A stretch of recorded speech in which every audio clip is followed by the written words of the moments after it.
Hey there, everybody. Welcome back, my Quarren Queens and Quarren Kings. It's your boy, Danny B. I'm back. Welcome back to We Did a Podcast. Episode 40. Oh, quite an intro. Always can expect quite an intro from you, Danny. This is my NPR voice.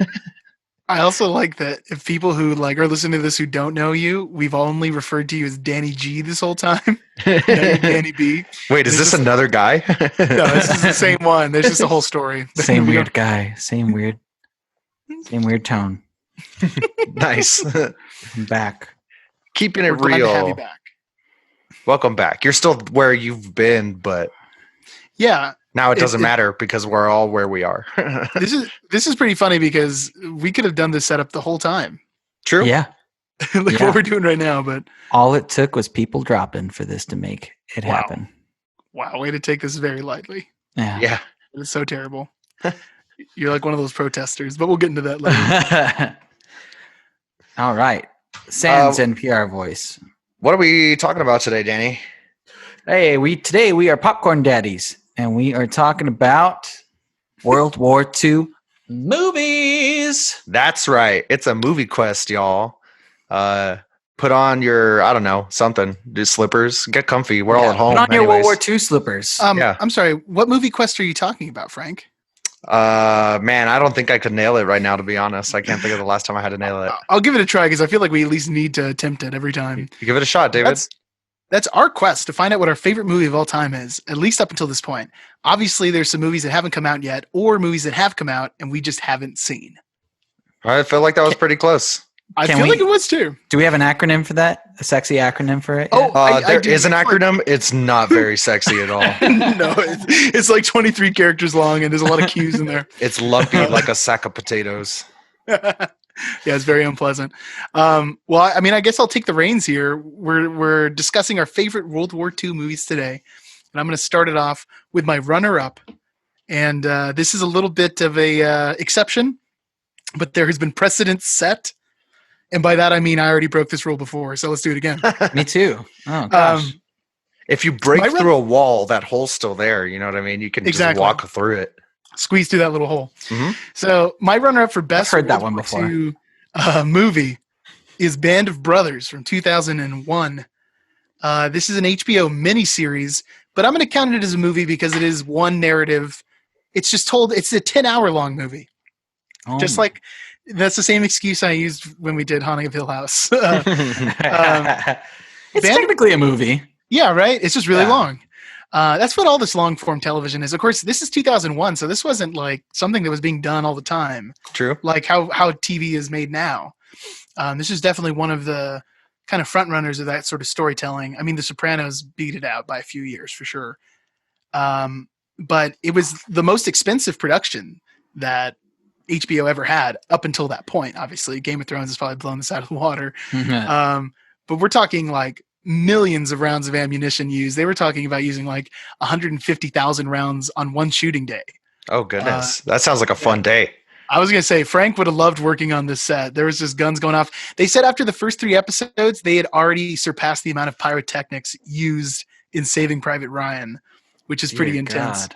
Yeah, it's not like they take it lightly in that movie either. Yeah, exactly. And speaking of Saving Private Ryan, this is sort of like a companion to that movie in a weird way. The executive producers are Tom Hanks and Steven Spielberg. There's a ton of other ones, but they're 2 of the main people there. Spielberg doesn't direct, but there's a ton of directors in the show. There's like 7 or 8 directors. Tom Hanks actually does one of the episodes himself as director. And it's based on a book by Stephen A. Ambrose. And the book, I think, really is what makes this show so special because the source material is just great. I read Band of Brothers a long time ago now, so I'm not even going to try and talk about the book. I was in high school when I read Band of Brothers, so it's been a long time. But that's probably a smart choice. Yeah, right. I would have gone for it and embarrassed myself. Well, to be honest, they're very similar. I just remember the book being, way more in depth. Typically, how books are when you line them up against their adaptation. The Band of Brothers is the story of of Easy Company from the 506th Regiment of the 101st Airborne. Now and these are all is good. Yeah, these are all these are all real people too. So this is 100% a true story. All of the characters are actual soldiers, and it I follows. didn't know it was a true story. Didn't know Oh, really? neither. I've It never is. seen nor read Band of Brothers. Yeah, and I Oh. have the copy that you gave me. Actually, I have the steel. Oh, tip. I gave you my DVD copy. Yeah, I found it on Blu-ray at Best Buy. It's leveling out Danny's bed right now in one of the corners. Yeah, it's good for that. the lovely doorstop. I don't think it was this last Black Friday. It might have been the one before, a couple of years ago. But it was at Best Buy for $7 on Blu-ray, and I was Whoa. like, "This is ridiculous." I've had this beaten up 10 copy. I'm pretty sure I bought that Band of Brothers when I was like a sophomore in high school. The one that you have. Huh? It was one of the first additions to the movie collection. It was like, I don't know, 15 or something. It was really down there as far as That's things that crazy. I purchased. I was a huge kick. I was like in a huge World War II kick from like middle school to, I mean, probably till now, really. It's just always been a fascinating moment of history that I've liked looking into. And Band of Brothers takes the story of this company all the way from their formation and training all the way to VE Day, Victory over Europe. So you see the company the entire time. I mean, and of course, there's a lot of sadness to it too, because like the title, claims, the story is really about brotherhood. So if you're like a Saving Private Ryan, I thought it was fan going to be and- more about the band, to be honest. Take the low ride on me. That could be in the soundtrack. A little too early. It's like a Vietnam song, right? But if you liked Saving Private Ryan and you liked specifically the interaction between those soldiers, like that sense of camaraderie, the thing that Upham says he's writing about, man, that's what Band of Brothers is. And that's what makes it so powerful, because you see all the characters, you see them through their whole transition through the war, and a bunch of them don't make it. You know what I mean? A bunch of them die. So it's pretty heartbreaking. But it covers D-Day, the drop into Normandy. It covers Operation Market Garden, one of the biggest failures of World War II. The Battle of the Bulge, which is just one of the roughest parts of the war. It's And then Danny's it goes all favorite the- battle. It goes all the way A constant battle, really. it goes all the way to the capturing of the Eagle's Nest, Hitler's private retreat that he built up in the mountains. So I don't know, it's pretty incredible. They have I wrote down some of the main cast here. You have Damian Lewis as Richard Winters, who's the main character of this story. And Damian Lewis is he's this redheaded guy, and he's in a bunch of shows now. He just looks like a soldier, and I should have written down the show that he's in now. I don't watch it, but it's like a really famous show. Let me see here. Let's see here. Damian Lewis. Oh yeah. Oh, Homeland. Homeland. That's it. Yeah, thank He's you. the dude with the really Ah. strange face. Yeah, he does kind of have a strange face. That's true. He looks He's like in, if Dexter. I'm sorry? Oh no, just gonna give a really off color some. Yeah. Oh, well, by all means, go ahead. Isn't that what you're here for? He definitely looks like a cracked out Dexter for sure. Oh, interesting. Michael C. Hall. You know what? I would almost flip it. I think Michael C. Hall looks like maybe a cracked out version of Damian Yeah, Lewis. that's a fair observation as well. They both have a little bit of crazy behind them. You know what I This mean? dude's in Dreamcatcher. I was going to say, Yes, that's where I know yeah. him best from King- yeah. Dreamcatcher. Did he have one of the butt blasters that came out? I can't remember. I don't remember. It's been a long time since I've seen that movie. It also Amazing. has been a minute for me. We should see For reals, it though? sometime. We should do a movie quest on Stephen King adaptations. Yes, Ooh, that is a that's good one. That's a great movie Yeah. quest. That would I'm be mad at really us good. for not thinking of that sooner. What a great Okay. narrow category. When you're editing this later, make sure you write that down somewhere. We have Ron Livingston, who plays like his good friend Nixon. Ron Livingston, of course, is the main character from Office Space. Wait, the Um, Nixon? No, not that Nixon. But it really cracks me up because it's like He looks just like him. he look. Yeah, I almost, I almost can't watch his role seriously because I just think of Office Space the whole time. And it's funny because he's kind of disgruntled in this show too. So it's like It's funny. he's pigeonholed. 6 degrees of separation. Like we're on this whole tangent, but it's like also as far as Office Space goes, in the office, there's like an ongoing joke about Jim looking like Richard Nixon too. Oh, that's true. That's even funnier. Whoa. Strange. And you know what? There's actually going to be a lot of connections like that this episode because so many of these actors end up playing soldiers in other projects. And Yeah. like, I think it's something about that face, that like 1940s face. You know what I mean? Oh, you got a 1940s face. Yeah, exactly. There is Um, one of those guys in a movie we are CLEing. Oh, really? Okay. Yes. We're going to be doing Downfall to kind of complement this podcast. We're going to be reviewing Yeah. Downfall soon. He's in there. It's one of the guys that's in a lot of these World War II face. I'm excited. I'm excited to see that movie. Let's see. I mean, the other thing too, this cast, there's 189 people credited. There's over 500 speaking roles. So I'm literally just pointing out like the 4 guys who are probably most recognizable that you see a lot. Donnie Wahlberg's in here too. Great. He has a great role. This is probably my favorite Donnie Wahlberg role too. Like I feel like he's given a chance. Like usually Donnie Wahlberg's. Wow, I'm more just than curious to know like your- the third yeah, Saw I was movie, gonna- David. I would say I was so. gonna say, what's your runner-up? Donnie Yeah. Wahlberg Oh yeah. performance. It's like whatever Mark turned down, I guess. And then they wrote the role down really small. Okay, but I mean, on another tangential slide, I mean, The Happening probably would have been better with Donnie Wahlberg in it. Well, it probably would have been better for Mark Wahlberg. I know that much for sure. That guy bounced back. And then I got one more, and this is Michael Cudlitz, who plays a soldier named Bull. That's his nickname. And Michael Cudlitz is Abraham in Walking Dead. Yep. So it's cool. And he plays, he just looks like that. He's just like, I'm the big burly sergeant. You know what I mean? And that's the role he plays in Walking Dead. It's really funny. That's nice. But it's like that character returned. And then I wrote down what I thought was interesting. Maybe you all won't, but these are all actors who are like in 1 or 2 episodes. And most of them don't even have speaking roles, except for a few. But they're all huge actors who, at this time, were nobodies. So Michael Fassbender is pretty much in the entire show, How funny. but always in the background. And then, of course, It's just Michael like Fassbender's- a regular extra. yeah, and he's in Inglourious Bastards. There's this guy named Eon Bailey who I didn't know his name, and I had to IMDb him. I couldn't think of where I knew him from, but he's the kid in Fight Club, the like super loyal one that Tyler Durden eventually beats up to kind of replace that kid with himself. Given Oh the my god! crazy Yeah, I'm seeing storyline. him right now. yeah, and he's fantastic in the show. He has a lot of scenes.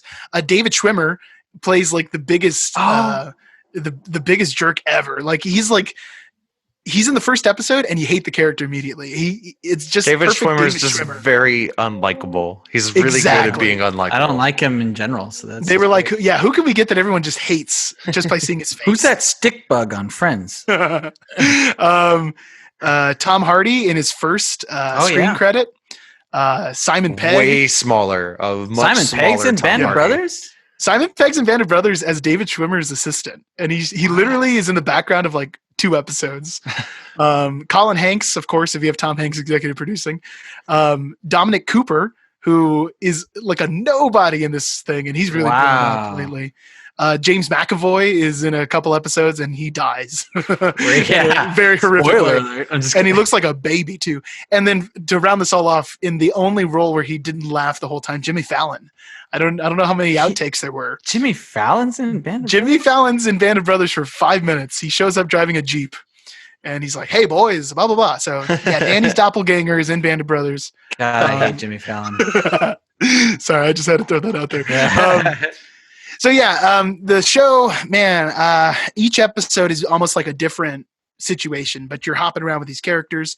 It's really incredible because every episode starts off with these veterans. It starts off with interviews with vets, and they're talking about whatever that episode's about.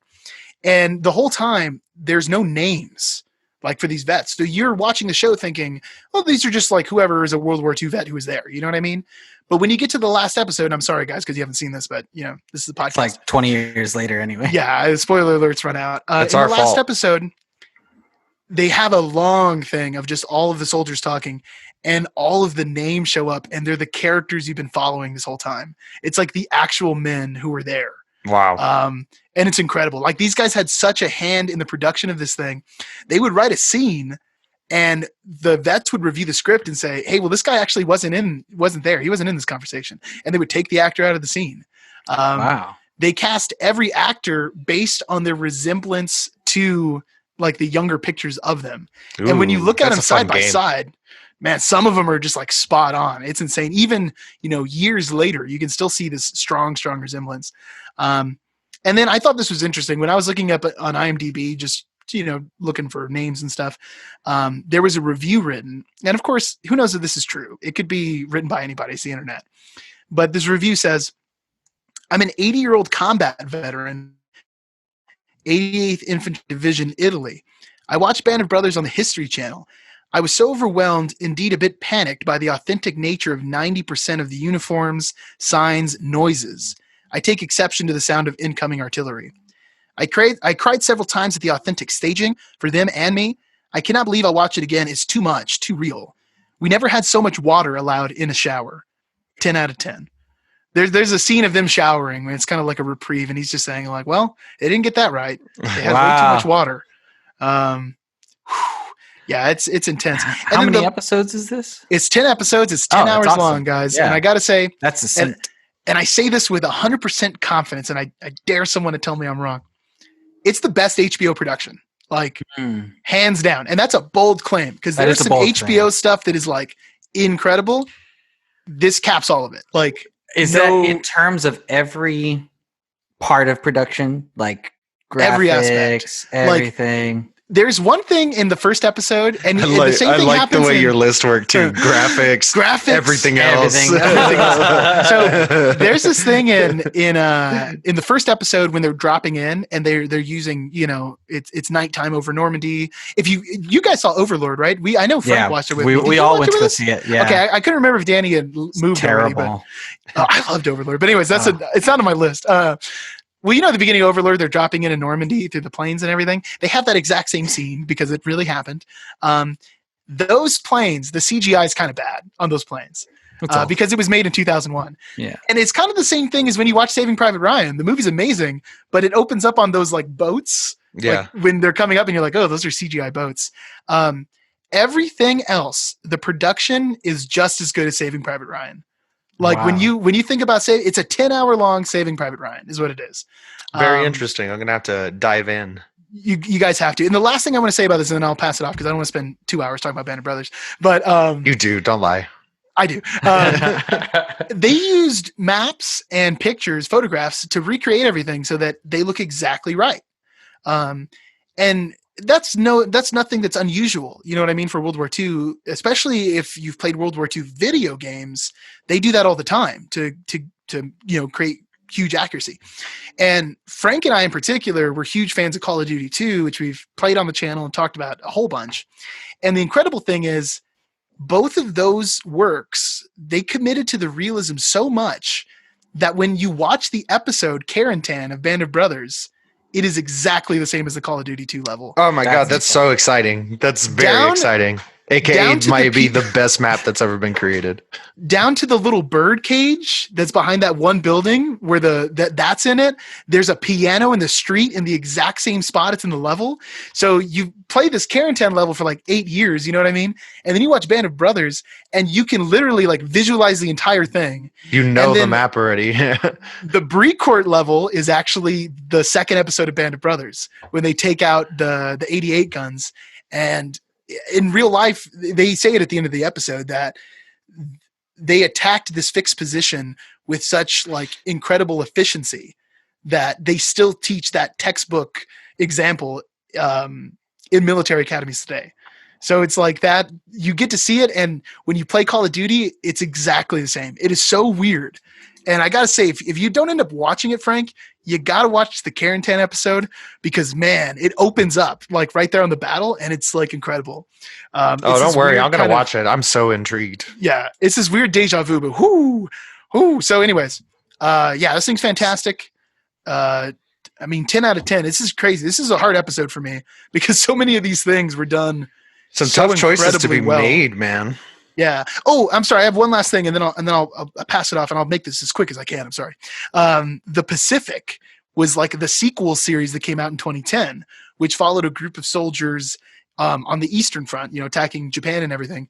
I gotta say, it's not as good. The characters don't feel as developed, and I think it's because there wasn't such a strong source material at the core of it. It was written for television. It's still really interesting. Man, the Japanese part of the war seems so horrific. Like, the South Pacific parts. Yeah, all of World War II seems horrific, but this in particular, like they show the soldiers like they're getting this like flesh-eating rash. They have these open wounds and stuff just from tropic rot. The tropic rot, yeah, and it's pretty horrifying. But the show is good. It's not as good, but it's still really, really, pretty well made. TV. It's not a classic like Band of Brothers is, but I just had to point out 2 names that show up in this one, and they have bit roles too. John Bernthal's in the first 2 episodes. Oh, Shane dope. from Walking Nice. Dead. Yeah. He doesn't stay. He should have been in the show longer, but he plays a great role. And then the weird one, and I'm almost done with it. I didn't get to finish it for the episode, but in the last like 4 or 5 episodes, like the middle chunk of the series, I guess, Rami Malek is one of the main characters in like one of his first roles, like especially a considerable role where he has real dialogue, and he plays this soldier who is on the edge of just snapping in half. He's insane. And it's crazy, dude. I've really enjoyed it. I'm looking forward to the last 2 episodes, but man, Band of Brothers, everyone. Go watch it right now. Thank me later. Coming out the gate hard, David. Frank, what do you got? For my runner-up, I've got Saving Private Ryan, so I'm glad we already started talking about it so much. Got some nice little teasers. Very Cool. true. Very Runner up. I'm surprised. I was surprised with myself too, but the more I looked at it in my heart, like this is where they fall if we're talking about my favorites, you know what I mean? You Totally. gotta be honest to yourself. Yeah, gotta be honest. Saving Private Ryan came out in 1998. That was 2 years God, before it's Y2K for those unbelievable of you to keeping think back. score at home. Haha, comedy. That's what we do here. fun. It was written by Robert Rodart, who also did, and I didn't know this at all, but he also did Tall Tale. Do you guys remember Tall Tale? It was like one of my childhood favorites. They just, it's this delightful little family movie that involves a bunch of like old Is that the Western like Tall Mouse? Tale characters. No, Is it's live action. It's got like a old John Henry and Paul Bunyan. It's not the one about the mouse in the West. No, Fightful. you're thinking Fightful. Yeah, Yeah. I'll have to check that out. That sounds really good. it's delightful, dude. Like a tall tale. Yeah, I love tall tales. It's a really nice. It might the ending is like very family esque. It might really piss you off how happy it is at the end. But what are you gonna do? David does hate happy endings. Yeah, Yeah, I he really really he hates him so much, gets He him has no heart. outraged. True. He also wrote another family flick called Fly Away Home. Did you guys ever see that one? It's the one with the geese, with the dude and his estranged daughter and all the geese. That's a weird movie, guys. I'm looking at these right now. That and one's drawn a blank right now. I've Yeah. never seen any of these movies you're talking Fly about. Away Home I've definitely seen, but I bet you've Ooh. heard of a little film called The Patriot. Yeah, I didn't want to man. spoil it. I just saw. Ooh, that's incredible because that movie is good. That's That movie's another very genre good. we can hit for the movie quest. Oh, we American will. Revolution. I American think Revolutionary War. At some points in this quest, I'm going to talk about the Patriots several times. I think it might happen. we have to. Can you Yeah, do the Mel Gladiator Gibson might come back impression on again. that from the Patriot? When we talk about it, I will. Okay. Now's not the time. But when we get there, oh boy, pretty good. I will. And then God, he also that wrote. man cry. This guy also wrote Thor: Dark World. That's Yes, kinda he weird. did. Oh, that's the floppy That's a big Thor jump. one too. Yeah, that's the big flop. Yeah, that's. Well, I mean, it's the guy who did Tall Tale and Fly Away Home. It's a weird Damn. niche for him to try and hit. that's a weird. That's a dark spot on the MCU. The second Thor movie. There's a couple that are pretty bad. That's a bad one. Yeah. That one and Saving Ant-Man. Private. Yeah, Ant-Man. I never saw Ant-Man, and they did a sequel for that one, I, didn't li- they? I like So Ant Man. No, Ant-Man and the Wasp is the one I'm thinking of. That one's really bad. Yeah, it's not as good. The first Ant Man's pretty sweet. The second Yeah. one, I don't know. Anyway, This movie was directed by Steven Spielberg, but I couldn't really find any information on this guy, so we'll just gloss over him. We're not Yeah. really some sure what he's some done. schmuck. Yeah, some schmo, from Hollywood. Yeah. That like gave him his one shot. Probably didn't do anything else. I'm glad he Did a didn't really turn good job in- on this though. Yeah, I did. So that's Knocked it nice. So that's 2 Um, Steven Spielberg appearances already. There's gonna be more. Yeah, for reals. Starring wise, I really just listed like the main guys from the units because that's what we get the most of throughout most of the movie. Yeah. So this movie stars Tom Hanks from Coronavirus, that one.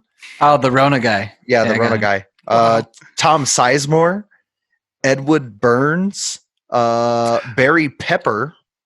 Is that's the weird Scientology guy, right? Yeah, Barry Yes. Pepper is. He's Yeah, also In, he's in Battlefield Earth. Earth. Yeah, that makes And sense. you know what? He's also in Flags of Our Fathers. He's one of those guys who shows up in multiple. Ah, He's World got War II the face. 1940 face big He's got time. the dude. 1940s face, man. He's I'm telling like you. textbook. Yeah. Adam Goldberg, who like fits in really good because he Yeah. looks like a Jew, so he plays like the Jewish He's guy. Jewish. And in the unit. You know what I mean? And it's almost the same role as Dazed and Confused. A little bit, yeah, because we get like the comedy, his but he humor also is gets like almost the same. yeah, it really is. Yeah, just like Yeah. wisecracking, but like some more Boston to it. You know what I mean? Yeah. But he also gives some really good like dramatic parts too, like early in. Oh yeah. Like everybody does a really great job in this movie. There's no complaints. You know what I mean? It's also got Vin Diesel, and I'm pretty sure this is before any of the Fast and the Furious stuff. So it's just really funny. And this role was written for him too. Steven Spielberg wrote that role for Vin Diesel. That's nuts. I did not know that. Yeah. Oof. It's crazy. What a weird world. What a weird one to shout out, right? Yeah. Another little connection to something we talked about earlier. Giovanni Ribisi is the medic in the unit, and he's in Friends with David Yeah, that's Schwimmer. true. Oh, I love Gio. Yeah, he's in Friends. Mm-hmm. We've also got Jerry Reed Damies and way too many cameos. Just way too many cameos. Oh like, yeah, dude. you can't list them all. Fillion. You got Nathan Fillion, Is it Ted Matt Danson. Damon? Yeah, Ted Matt Danson. Damon. I'll count him. Well, like he's such a smart. He's the main like device in the plot, but he's such a small part of the movie. He's the title like the last character. 10 minutes. Yeah. Well, it's the third act. I mean, the movie's 3 hours long, so it still feels like a good chunk. But you go through 2 hours. You go through a full movie before Matt Damon shows up. Yeah, Isn't that the same thing with in Interstellar? Yeah, that's true. Yeah. He shows up in the third act. That is true. That's Matt Damon's. He's like, you know what? I'm going to get that paycheck, but film a little bit of this without me. And that the thing with Matt Damon and Interstellar always messed me out because it came around way too close to The Martian. So I always get parts of those two movies confused in my head, man. Yeah, it's the same movie. I haven't seen The Martian, but it's like the same. Oh, The Martian's great. I need to watch it. I like Matt Damon a lot. Matt Damon's the exact same character. And it's just he's in it for the whole definitely a better actor than Ben Affleck, arguably. Oh yeah. Well, yeah, I would say so. Yeah. Way more consistent. He picks better projects. Yeah, he sure does. What was I going to say about? I don't think I was going to say anything. No, I think David had a point. Oh, well, I just wanted to toss this up, but I don't. You know what? Get a little bit further, Frank. I don't want to interrupt your I was just going to shout out my last two like favorite cameos. The homie Ted Danson of Cheers. Yes, Ted Danson, the man, and Paul Giamatti. You got to love some Paul Giamatti, man. Yeah. And there's that awesome scene when you first run into Paul Giamatti where they're running around the wall and he like slips on the rock and he's like just fumbling around. You know what I mean? There's no way that was scripted. Like that had to have happened and they kept it in there because it's so good. Like he does slip is so good. He's handles it so ungracefully. Love it. Love the cameos. That's great. Last couple of facts before we just start getting into this. You know me, I know I'd love to know the numbers. 8.6 out of 10 on IMDb, 93% on Rotten Tomatoes. Wow. This movie had a $7 million budget, hit 30 million open weekend in the US, and 482 million worldwide gross. That's gross. That's nasty. That's a that nasty is some numbers. dirty money. Yeah, my goodness. That's insane. I mean, we all know the story pretty much. They land in France, and then they're tasked with saving Private Ryan, whose brothers have all died. Scenes. Yeah, just the landing at Normandy, the way it opens up, so good, man. One of the best opening in any World War II movies ever. It sucks you right in. It's so intense the whole time. One little fun fact I found in here that I just wanted to share with you guys is that in 2006, Tom Hanks was inducted into the U.S. Army's Ranger Hall of Fame as an honorary member due to his role, like his portrayal of the Rangers in this movie. That is cool, man. Yeah, it's pretty nuts. You get a whole bunch of range out of Tom Hanks in this movie. Like there's some parts where he just seems broken down and defeated.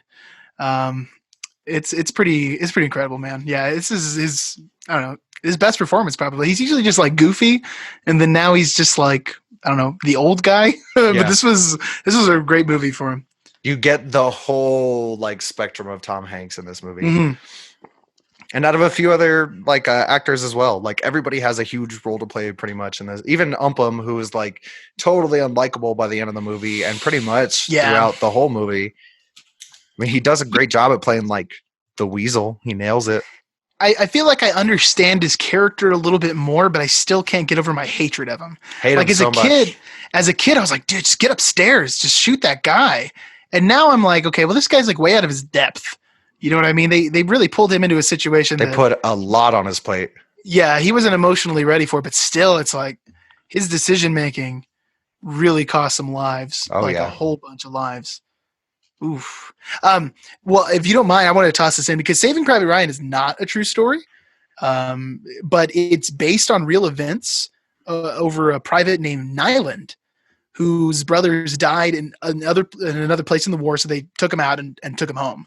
And this was something that the U.S. Army had never done before this war because it was, turning out that whole families were dying off. Mm-hmm. Yeah, and I think it was at the beginning of this war that they had finally separated troops. Like they wouldn't let brothers stay in the same company because they didn't want, one missile or something to kill a bunch of people from one whole family. Yeah. But Nyland, the character that Private Ryan is based on, was actually a member of Easy Company, 506. So the company from Band of Brothers that this show focuses on, that guy was actually a member of that company. How crazy. And that story inspired Saving Private Ryan, which is just insane how it kind of all came back around, because it was Saving Private Ryan that sparked Tom Hanks's interest on the subject to continue and work on Band of Brothers. So there's like this kind of weird recycling going on there. I thought that was really insane because I had just watched Band of Brothers and then I watched Saving Private Ryan afterwards. And when Matt Damon shows up, they all say he's like Easy Company 506. They all say where they are. You know what I mean? Like Ryan, Easy Company 506. And I was like, what? That's it. And I looked it up and yeah, it's totally, that's who it is. Because the character Ryan is not a real person, but they try to make it as, realistic as they can. Very, very interesting, David. That is a delightful little nugget that you shared with us there. Thank you. I aim to serve. Well, we just got served, David. Yeah. Yeah. I mean, this movie's great, man. This is probably I don't know. It's not my number one pick, but it probably is the best like World War II movie about specific, like the subject matter. You know what I mean? Like an honest, truthful retelling of just what happened. Man, I don't know if there's a stronger movie than that. I feel like it could really be seen as like the pivotal moment of like, oh, this is what World War II movies need to be. Yeah, for sure. In cinema. It definitely like laid some grid work for a lot of things that came after it for sure. Oh yeah. It changed the game. I mean, it's fantastic. You get everything you could want out of a movie. You get all the brevity between everybody. You get the really intense stuff. Of course, there's like infighting at some point, and then they have to like, come back together again. All the combat scenes, it's super dope. Even the really simple, like slow stuff, like that whole scene with the sniper and Vin Diesel when he's down. Oh god! And they're just trying to like wait it out and find this guy, and he's just slowly bleeding out in the street. Like all that stuff's really intense, man. Which is when they run into Paul Giamatti, actually. The pacing's incredible, man. It never lets up, and when it does, it really focuses in on the characters. And it's kind of like what Danny said many podcasts ago about that like Spielberg magic. Spielberg knows how to make a movie moment, and it's just like scene after scene of just like incredible, like unforgettable moments. Just constantly knocking it out of the park. Yeah, bam, exactly. Bam.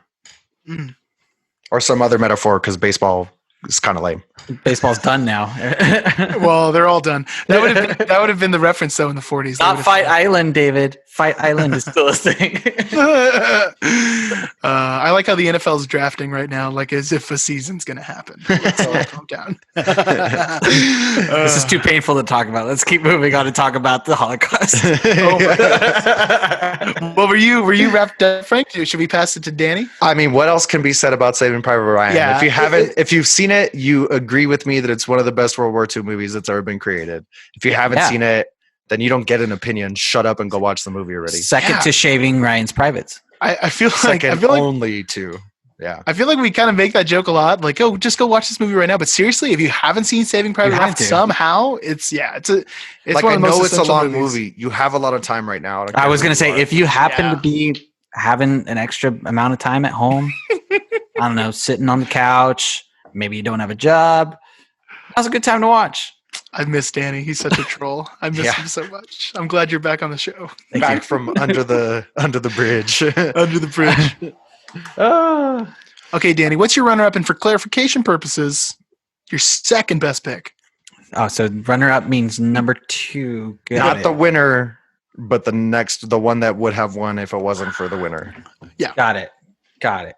Well, friends, I am talking about a movie that doesn't need much introduction, but it needs some introduction to know what we're talking about. True. Makes sense. Yeah. Just logistically, that's how it works. That's usually how podcasts work out. We're talking about Inglourious Bastards. Ooh. I'm sure this is on someone else's list. Yeah, I was gonna say I'm gonna double up my winner with your runner-up. Hey, But there we go. I'll have you take the lead There we here, go. young Well, Daniel. I mean, yeah, we can. Yes, please feel free to jump in with some facts. I'm just going to go. I'm just with gonna some listen, numbers. and every time you get something wrong, I'm gonna go wrong. Wrong. Wrong. All right. Perfect. Released August 21st, 2009. Wrong. No, I'm just kidding. That is correct. Oh my gosh. Wow. Over 10 years ago. And it's just insane just to think about. Quentin Tarantino's fifth film? Seventh film. There we go. Oh, Actually, I'm so I don't sorry. know. Really quick before we get too far, I had one last fun fact to Saving Private Ryan that I just thought was really interesting because I was like, wow, they made like not a lot of money opening weekend. What else came out like that same weekend? The freaking Rugrats movie, y'all.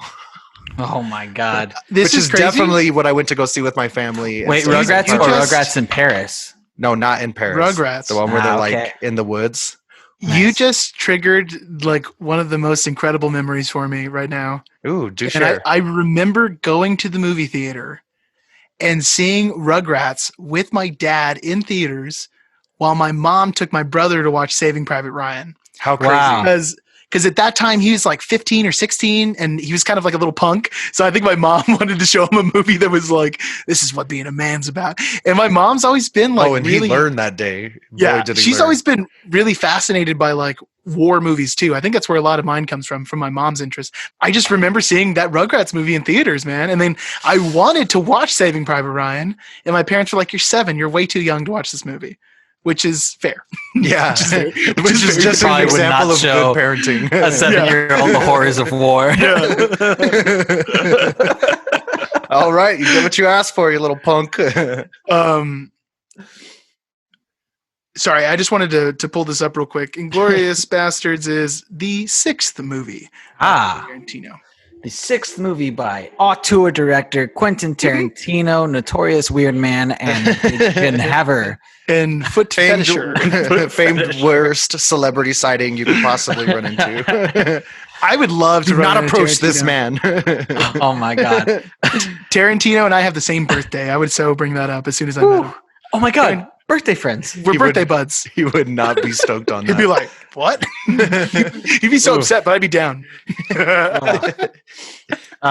Guys, this movie was made on $70 million. Can you it guess had the what same it grossed? budget as Saving Private Ryan. Yeah. Oh, Yeah. wow. That's insane. It's because Brad Pitt takes a lot of money. Yeah. I mean, I don't know. I don't don't. doubt it. Like Brad Pitt and Christoph Waltz, those are like Yeah. two pretty big Well, actors. Christoph Waltz was not known. This was America. Christoph Waltz's Was this first breakout American point? role. This is his breakout role. He's a German actor. He was a famous German actor. And that's Right. a cool thing about Inglourious Bastards is all of these characters like Shoshana and a bunch of the French actors, they're really prolific French actors. Mm-hmm. But he brought in a bunch of these people so that they could authentically play the role. And Christoph Waltz just blew up after this. You know I mean, what Christoph Waltz is an amazing part of cinema, and I'm so glad that he. And after this, after this, he starred in Green Hornet. Yep. He was in Water Green for Hornet. Elephants. Incredible films. Oh man, Oh wow. I think the last movie I saw Christoph Waltz in was Alita: Battle Angel, but he was also in Django Unchained. Yeah, another great Unchained. role from him. Definitely, and And the Hateful Eight. and he's Inspector too, and he's great in the new Bond. he's not in Once Upon a Time, right? I don't believe he's. I I don't didn't see remember him. him being in there. If he No. was hiding somewhere. behind Brad Pitt. He was right behind Brad Pitt the whole time. Just like He was taking a nap in the back of that car that they threw that fake Jet Li into. He was like, "Oh, what? Huh? Jet Li. Really? Bruce Lee." Y'all, this movie went on to make 5 times its budget at $321.5 million. Yeah. Which That's is still a probably- nice chunk of change. That's surprisingly low from what I was thinking. I mean, it's a lot of money, but Yeah. like I thought this was a blockbuster. You know? What I mean? Well, yeah, Tarantino, I think, is kind of divisive, and also that the movie is so violent. You know what I mean? Yeah. It doesn't have the accessibility, and then also that it's Is kind it of that taking the violent? subject matter. it's fictional history, right? Yeah, which is kind of weird, I think, maybe to some people. We're Saving Private Ryan. It's like we need to go see this because of the Authenticity. reverence. Yeah, but I gotta say, I was at least $8 of that whole thing because I saw this movie. Oh yeah. We were all 18 when this movie came out, so pretty I sure saw I this saw it in theaters. twice. Yeah, Yeah, I'm I pretty might sure. have. I don't know. Yeah, I think that Jake and myself went to see this movie 2, maybe 3 times because it's awesome, and It's it's one, so good.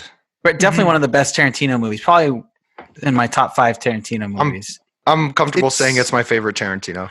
It's my favorite too, which is crazy because I love some of the other ones so much. So I much. do too. Yeah, But this one is just such a departure from all his movies. yeah. And it's one that he notably spent the most time on. I think besides, I think he worked on Hateful Eight for a good long time too. But Because Yeah, he had to can it and then rewrite it. that's right. Yeah. Kill Bill too. A lot of Kill Bill. Like Tarantino will get an idea for a movie, spend a decade on it, and then just put out a classic. You know, he really stews on it for a while. And I mean, just a little more of the figures. This movie went on to win 4 Golden Globe Awards, which rightfully so. Yeah. I guess we should list a little bit of the cast here in case you have been living under a rock and don't know who's in Inglourious Bastards. You've got Frank's favorite, Bradley Pitts. You've got Christoph Waltz. I didn't know he was my favorite, but I guess I'm okay with that. I could have worse favorites. Michael Fassbender, one of my favorites. One of my favorites too. Sadly, Eli Roth is in it. One of David's favorites. David's favorite. This is Eli Roth's best performance, and I can't tolerate half of it. I'm going to interject with a little fun fact here. I saved it because I knew David would appreciate it because he loves Eli Roth so much. Is it that Eli Roth directed the movie inside the movie? No, it's that Eli did. Roth. They asked him how he got into character for like those the head bashing scene, and he said to get him into that like violent state, he just listened to he said the costumes helped, just being in those uncomfortable like wool pants and stuff really gets you in a bad mood. He says, but what really put him over the edge was his girlfriend had put a bunch of Hannah Montana songs on his iPod before he left for filming. And he said something about those songs would just make him feel really violent, which I thought was a really stupid way to get into character. Wow. So dumb. Eli Roth is a bro. Yeah. Let's just get out of it. Eli Roth wants to try so hard to be Quentin Tarantino, but he will never be Tarantino. No, he'll keep trying though. I just imagine he's like Tarantino's Banya. You know what I mean? For real. Yeah. He's like Tarantino and Sam Raimi if they had a disgusting child. You know what I mean? And that's really what he wants to do. But he did do the movie in the movie at the end when they have the whole movie premiere of that's right. Was it Daniel Pride of Bruhl? the Nation? Yeah. Right. Yeah, he directed that movie and put it together. I thought that was kind of cool. Is actually his best film. If we're yeah. That black and white Nazi propaganda film is Eli Roth's best work. Yeah. It's really good. I mean, just to name off a couple more people, we got Diane Kruger, Daniel Bruhl, who is an awesome actor, Til Schweiger, and we have Melanie Laurent, Shoshana, who's an incredible actress. I mean, Melanie Laurent. Léa Seydoux is also in this movie in like 5 seconds of it, and she's a great French actress too. Insane. She's one of the daughters. Somebody's daughter is in this movie, and she plays who is it? It's like Goebbels' secretary or Goebbels' assistant, that brunette. Whose daughter is she? Mm-hmm. She's somebody. And it's not coming to my head right now. Damn it, I'm gonna have to look it up. Sorry, continue, Danny. You're gonna have to look that up. Yeah, I'm looking it up right now. I'm not sure. Ryan from The Office is in here. I forgot. BJ Novak is one of the bastards. Yeah, he's the little man. That makes sense. He is a bastard. Which is funny too, because there's a guy who's even smaller than him. I never remember his name. Oh, is that the guy that plays Dominic DeCoco? No. He's the Jewish kid from Freaks and Geeks. Adam Goldberg? No, Adam Goldberg's a writer. Sam Levine. Sam Levine, he's in the Bastards, and he's smaller. He's smaller than BJ Novak, but BJ Novak is the little man. That's so insulting. Poor BJ. Oh yeah, Sam Levine. Oh, and you can't forget the cameo from Mike Myers as like a OSS officer. And it's so funny because I rewatched this movie for this podcast right after. Too. Yeah, the fat bastard / Shrek / So I Married an Axe Murderer dad. It's all the same. But I watched this movie right after we watched The Love Guru for another CLE. Yeah. And it was funny just seeing Mike Myers actually act after seeing him just like do whatever he was doing in Love Guru. That is so funny, just the contrast was amazing. It's weird to think that like we can't watch. I feel like I personally can't watch Mike Myers now because it is such a time capsule of how crappy like movies from that time were and what the standard of like comedy was? I know I've said this on the channel before, but I think comedy is the genre that ages the most poorly. Oh, sure. Because And it comedy might be one of the changes hardest so ones to quick. pull off. Yeah. Like as far as But- like execution, it's right up there with like horror. Yeah, for Pretty real. difficult. I mean, just looking back at Dude, Where's My Car? That feels so much like the early 2000s. Oof. And I know you guys are bigger fans, but man, so much of it is just like, I can't take this right now. It's too early 2000s for me. But Mike Myers is kind of like Jim Carrey. They just have characters. You know what I mean? Yeah. And But they're it's so not wacky that it's reviewable. like, ugh. I still think Austin Powers, the first one, is pretty funny. Yeah. And especially if you're a Bond fan. Because If you're a it Bond is fan- just a complete Yeah. satire of Bond. I went back to So I Married an Axe Murderer maybe a year ago, and that movie, it's not as good as it used to be. Ooh, It's that kinda you might have painful. saved me because I haven't seen it in a long time. And when I said it right now, I was like, "Ooh, I should watch that again." But thank you for saving me from that. Might as Maybe well. not. What about just keep that? What in the about past. Cat in the Hat, David? Have you thought about that? I haven't movie thought has about stayed Cat in the Hat in exactly- a long time. That movie's aged not at all. It's exactly as bad as it when it came out. It's, it's everyone so- hated that movie, and rightfully so. Dr. Seuss's wife denounced the movie, saying that Oh it wasn't in the spirit God. of his works. That No, not at movie's all. as bad as The Grinch is good. Yeah, They're that's The polar what Grinch is opposites. amazing. If anything, that like shows the polarization between Jim Carrey and Mike Myers. Well, Yeah. it's a good example of Hollywood trying to jump on a bandwagon. Like, wow, live action Grinch did so well. What else do we got? Oh, let's get Mike Myers for Cat in the Hat. And then it's like, oh no, never mind. Who are we going to Yeah. cast for the 2 hour and 30-minute Hop on Pop? All I right. will say that CGI Horton Hears a Who is actually still pretty funny. That one is good. yeah. That And one wait, who definitely- plays who plays Who Horton? plays Horton? It's somebody big, isn't it? Is it I Mike gotta Myers? Does the this out. voice? No, it's not like Myers. Is it Benedict Cumberbatch?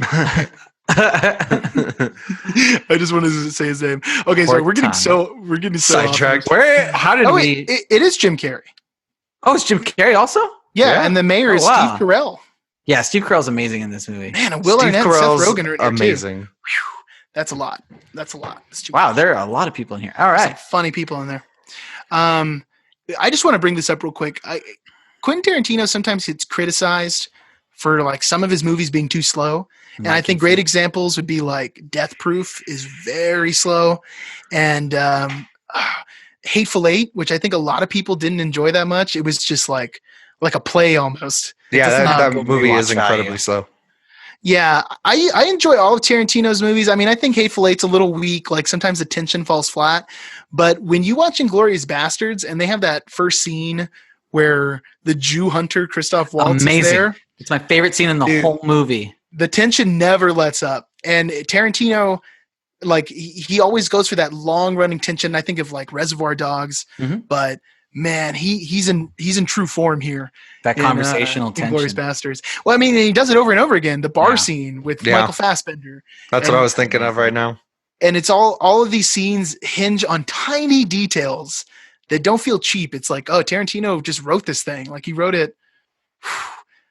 I Or he's even just like the other scene with Shoshana and Christoph Waltz, like at the cafe when they're like Mhm. Oh when my they're God. going through like the security clearance stuff. That scene's so intense. Like when he finally leaves at the end, she takes that huge like sigh of relief and starts crying. Like yeah, that's how you feel inside at the end of that scene.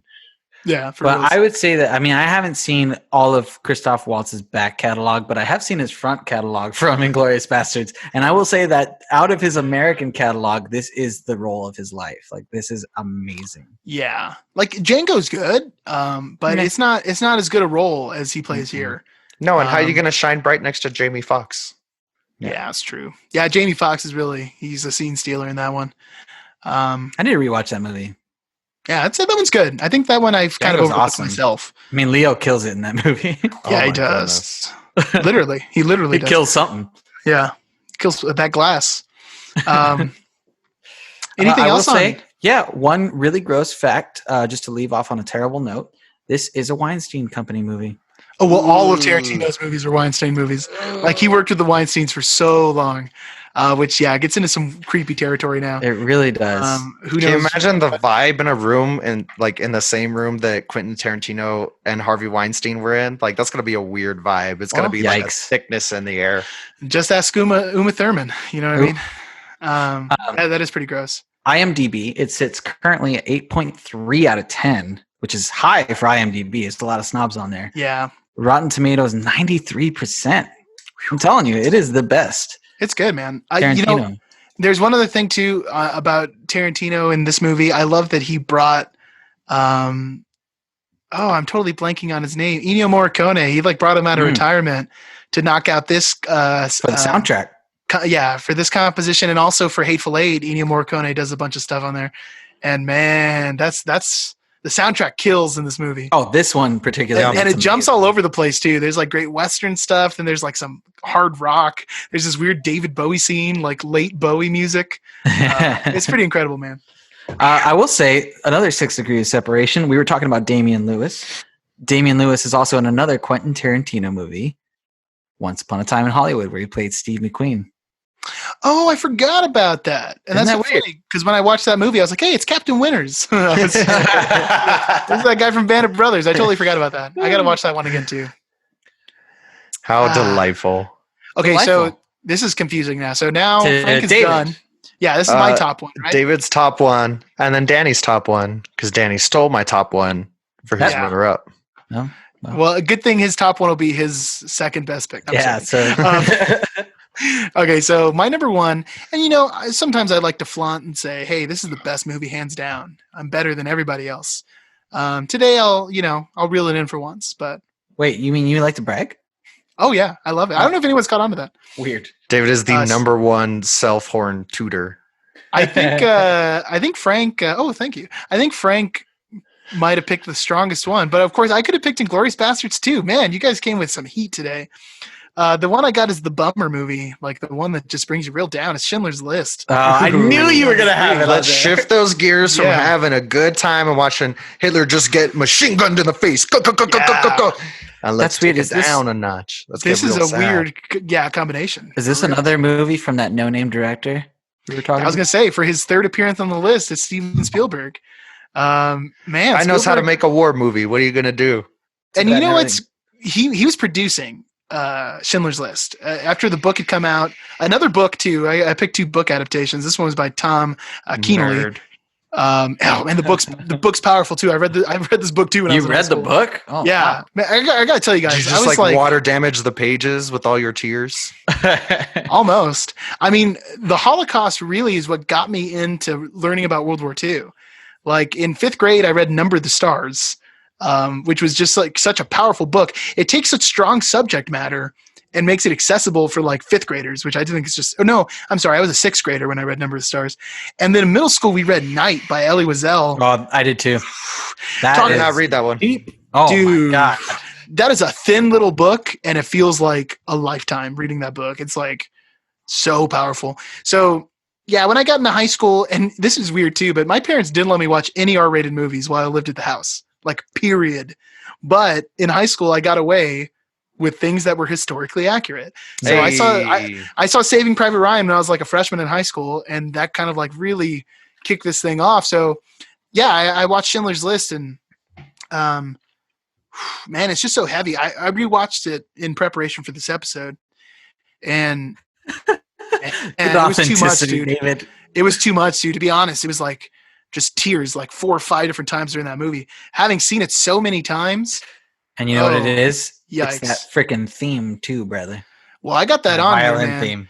Yeah, so John Williams, storied composer.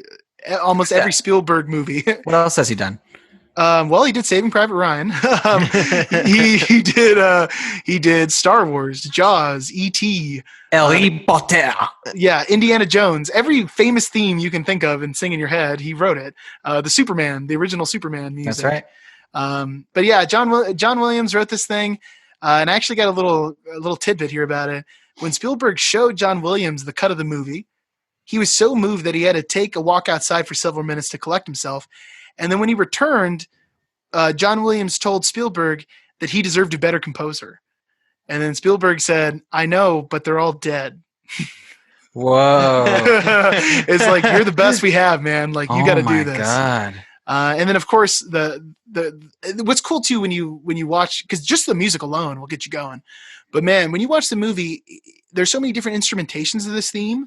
There's a bunch where it's played on like a classical guitar at the beginning, and as the movie goes on, the theme is more and more developed. So when you get to the final scenes and it's just fully orchestrated, and then you have Itzhak Perlman recording the solo for this thing. Oh my goodness, everyone! Every time he plays that live, every time he plays that live, you see a video of it. I'm just like, yeah. Like, I think so film heavy. composers, they sometimes get looked down on by the classical music community, but as a member of the classical music community, people don't consume symphonies anymore. Like, if some composer came out and wrote a brand new symphony, there's no way it'd be like #1 in America. The most important role that a orchestral composer can have today is enhancing film, because that's the way that we consume that music now. And as far as I'm concerned, man, this is the greatest soundtrack ever written. Just for John Williams to beat out all of John Williams is intense. Just to say that this is better than Star Wars is already intense enough. Well, who was going to do it besides John Williams, Yeah, man. And it's incredible. Quick note about Spielberg. I thought this was pretty interesting. This guy signed on as producer after being interested in this, in the book, and he tried to get multiple directors to do this. So he went to Roman Polanski, and Roman Polanski was like, "Well, my mom was executed in Auschwitz, and I was like taken as a child. Like, he hid out and was caught by Nazis as a child." Oh wow! So Roman Polanski was like, "It's too sensitive. I can't tackle that. I can't." I don't think we we'd sure be watching dodged a bullet there, guys. Yeah, I was gonna say, I don't think we'd be watching it if it was a Roman Polanski. Well, Polanski did The Pianist, which is incredible. Man. And apparently a lot of stuff in The Pianist, things that happened to Adrian Brody's character in that movie, were based on things that happened to Polanski when he was hiding from the Nazis. Oh my God. So he passed. And then he went to Martin Scorsese, and Scorsese was like, "Look, this is powerful and this is incredible, but this is a story that should be told by the Jews. Like, I don't deserve to tell this story." So Spielberg, kind of with no other options, ended up doing the movie. It stars Liam Neeson, who actually was going to be Harrison Ford. They were gonna get Harrison Ford for the role. He was too grumpy that day. Harrison Ford said, "I don't want to take away from the movie by people associating me with Han Solo and Indiana Jones." That's good. Yeah. Like, it's not right, which is funny because then they replaced him with another Star Wars character. Yeah. Of course, he wasn't a Star Wars character yet, but I just thought that was and not funny. a very classic one. Yeah, not a very classic one at all. Okay, so then, so we have Liam Neeson as Oscar Schindler, the title character. He's such a good boy. And then we have Ralph Fiennes as Amon. I'm sorry. We have Ralph Fiennes as Amon Garrett, who, man, Ralph Fiennes Lord plays Voldemort? Yeah, Lord Voldemort plays the most evil character. He shall not be named. Can't say his Chill name. out. What are you guys doing? You're just being all willy-nilly with his name. Like, it doesn't mean anything. I don't know how long it's been since you guys have seen this movie, but Harry Potter Ralph or Schindler's Fiennes? List? Well, both, really. Man, Ralph Fiennes strikes terror into everyone, like, every time he's on screen. He's got that Because villain face. he's so erratic too. Like, you just don't know what he's going to do. So that's an incredible performance. And then in a weird, Like the Red Dragon, like, he's so demented, yeah. you know what I mean? Even when he's God, just he like out about rocks being that normal, movie. like, creepy. he nails it, dude. And he's a great Voldemort because of that too. Yeah. Also and then a great comedic actor. the guy's too talented, man. Right? In the He's got Grand it all Budapest covered. Hotel, he kills it in that movie. Fantastic in Grand Budapest. I love that one. Oh, movie quest on Wes Anderson movies. Anyways, I'm down. but Ben Kingsley plays Itzhak Stern, who's like Oscar Schindler's assistant. And this is another one of these weird 6 degrees of separation, because when watching the movie, I was like, man, I just saw this guy in Love Guru. Oh, destroying his God. career. That's right. Like, how could Ben Kingsley play Gandhi and then play such a culturally insensitive Indian character in The Love Guru? Oh, my God. It's just incredible. Isn't he Indian? I think he is, man. I Well, think he's he is Indian. because Those he's roles English, but I'm are- sure I'm sure that's where it comes from because it was a British colony. Yeah. Those roles are like diametrically opposed as I know. and like a scale of I mean, racial Ben Kingsley sensitivity. is an amazing actor, but his career goes some weird places, man. I feel like he's like Sam Jackson. He just signs on for everything that's put towards him, and sometimes it's great, and sometimes it's like, dude, what are you doing in this movie? But Of you course, can't this time say it is yes to great. everything. Okay, so rewatching the movie, there's a couple notes I took. The first one is that this movie's surprisingly funny for the first like hour.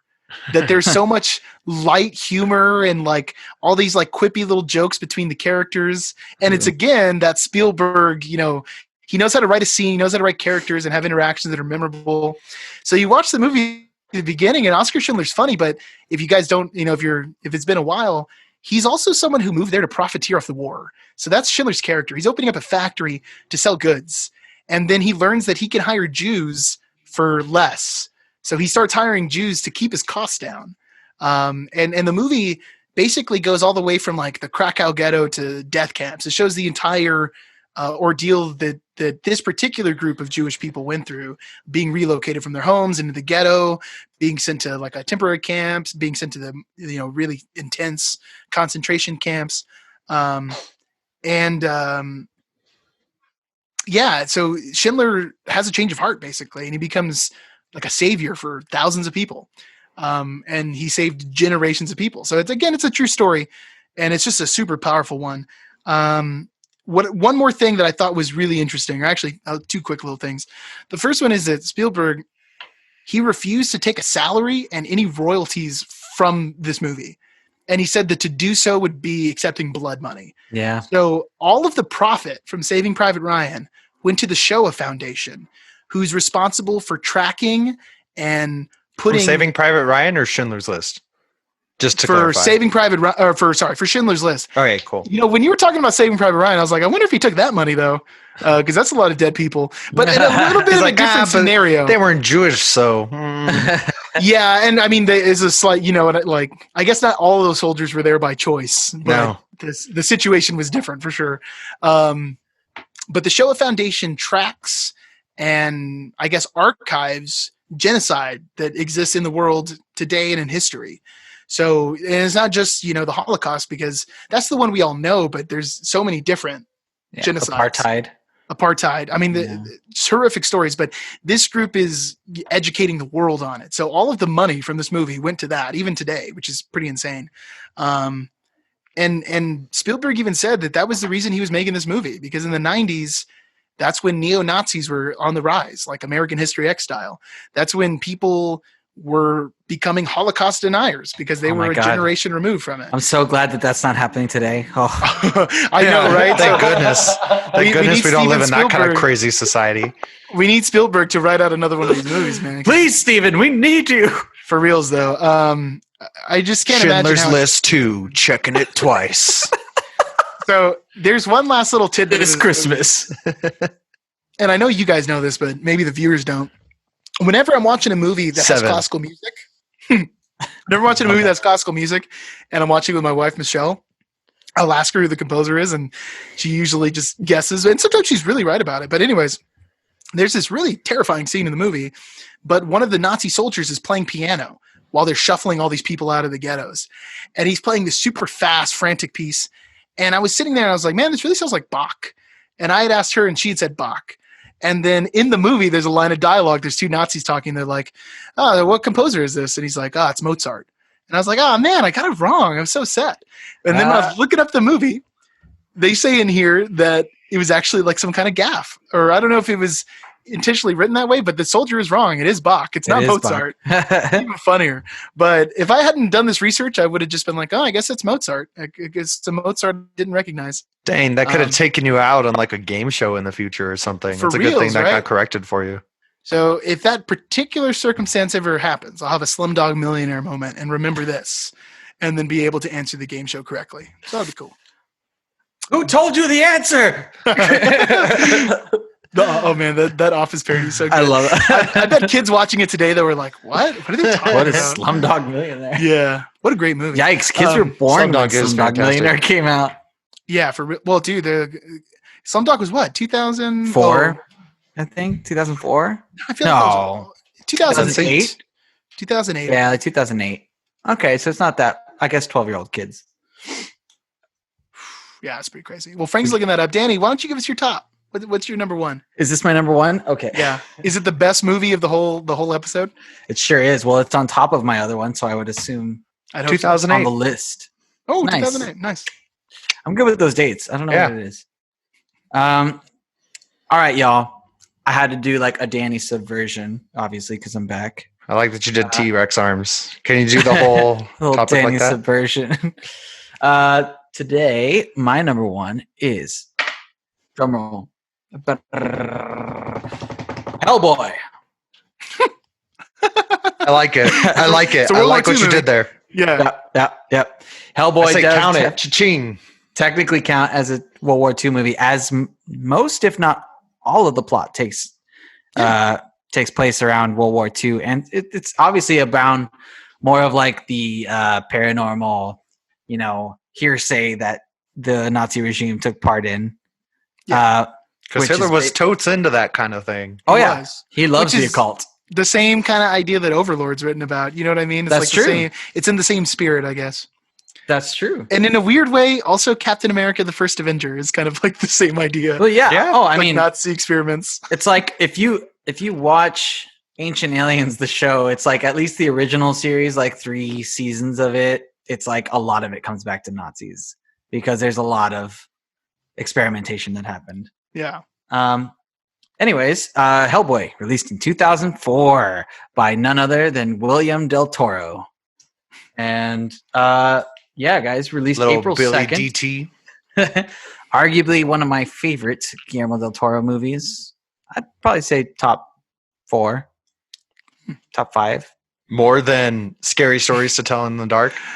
Well, Definitely. he's Well, a producer, not the yeah, director. he didn't of that even one. direct. But that how one. many movies has Del Toro even directed? Pan's Labyrinth, Mama, Pacific Rim. Pacific Rim. God, I feel like Did he The one with do the the orphanage. second Hellboy? he did do Golden the Army? orphanage. I think he did. He did that Did one not. movie, Cocoon. Cocoon was. Oh no, he did direct Hellboy 2, and he did Whoa. He's Hellboy 2 directed, is also awesome. It Shape of is. Water. Shape of Water. It's his Didn't Oscar. watch it. Heard a lot of bad Crimson- things. Crimson It's Peak. which awesome. is- Crimson Crimson Peak is bad. Crimson Peak's it's not that great, but it's got some good visual stuff. But Shape of Water is excellent. Shape of Water is incredible. I Yeah. think you need to watch it because go ahead. Sorry, Blade 2. I forgot he did Blade 2. Weird. That's And Mimic was the movie I was thinking of. not- Ooh, Mimic, I Not Cocoon, thoroughly enjoy. Yeah. Mimic Mimic's is good. dope. the Orphanage is also really good. Yeah, that one is good too. That's definitely a good creep out. That makes sense though, because Hellboy has a lot of the same aesthetic as like early 2000s horror. I mean, early 2000s superhero movies, just like Blade 2. Yeah. Yeah. It definitely has the same cinematography look. This is currently at IMDb at 5.6 out of 10, which is just crazy to me. That's rough. That's I feel like insane. that's not fair at all. Yeah, but I- it's an extremely fun movie. This movie's amazing. I really don't like that. I really don't like this movie that much. I'm sorry. No, that's okay. I just finished arguing with Brandon all day yesterday, so I don't want to start another argument. But 5.8 is too low, though. Like, I think it's a good movie. It should be at least a 7. Like, Yeah. it's not terrible by any means. I mean, this is one of the best Ron Perlman roles ever. He was made to Yeah. and he also played Beauty and the Beast, or Beast in Beauty and the Beast. Oh, he In wasn't the- the beauty? He was not the Beauty. I thought Emma Watson was the Beast. That was rude. The movie also stars Selma Blair, who is an awesome actor also, Jeffrey Tambor, Rupert Evans, and gosh, what's his name? Who is the black guy that plays Abe Sapien, and he does like a lot of the creature effects too. And I Bill can't remember- Paxton. Oh, I are you think is talking the name about of Bill it. something actually. Who is the band that plays this guy? Doug Jones? Is Doug Abe Sapien. Jones. Yeah, he's in a lot of Guillermo del Toro's creature features. He plays Shape of Water. Pan in Pan's Labyrinth. He's the guy in Shape of Water. Mhm. Kind of a revisitation of creature design from Abe Sapien from Hellboy. Hmm. This movie had a $66 million budget, with this huge. That's huge for a small movie. I mean, on a property that's never been established, that's pretty huge. Yeah, that is a pretty small property. Only $99 million gross back. But I feel like Ooh, it's got that's to be. unfortunate. That's not great.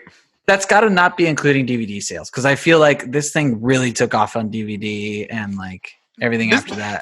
This is a movie that in the early 2000s everyone owned on DVD. Yeah, Like goes on everybody's shelf. Oh, boof, boof, boof.